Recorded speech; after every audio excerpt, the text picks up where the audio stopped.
पाहूयात पुढची बातमी। पुण्यामध्ये पुन्हा एकदा कोयता गँगचा राडा पाहायला मिळाला आहे। कोथरूडमध्ये एका व्यावसायिकावर हल्ला केलाय। 5 ते 6 जणांच्या टोळक्यानं हा हल्ला केलेला आहे। शहरातल्या मध्यवर्ती कोथरूड परिसरात पुन्हा एकदा कोयता गँगनं धुडगूस घातलेला आहे। तब्बल 5 ते 6 जणांच्या टोळक्यानं एका व्यावसायिकावर कोयत्याने हल्ला करून त्यांना गंभीर जखमी केलं। मंगळवारी संध्याकाळी 7च्या सुमारास ही घटना घडलेली आहे।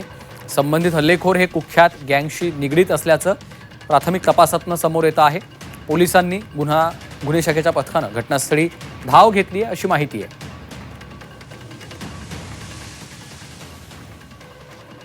चंद्रकांत फुंदे आमचे प्रतिनिधी सध्या फोनलाईनवरनं आपल्यासोबत जोडले गेलेले आहेत। चंद्रकांत, पुण्यामध्ये पुन्हा एकदा आता आपण पाहतोय कोयता गँग सक्रिय झाली की काय असा प्रश्न पडतोय। होय, अगदी बरोबर आहे। कोयता गँग म्हणजे विशेष म्हणजे कोथरूड सारख्या सुसंस्कृत भागात हल्ला झालेला आहे आणि या ज्याच्यावर हल्ला झाला त्याने काही दिवसापूर्वी कुख्यात गँगस्टरच्या विरोधात तक्रार दिली होती पोलिसात। मग त्यावरनं हा हल्ला झालाय की काय, आणि हे जे आरोपी आहेत हे सगळे रेकॉर्डवरचे आहेत, गुन्हेगार आहेत।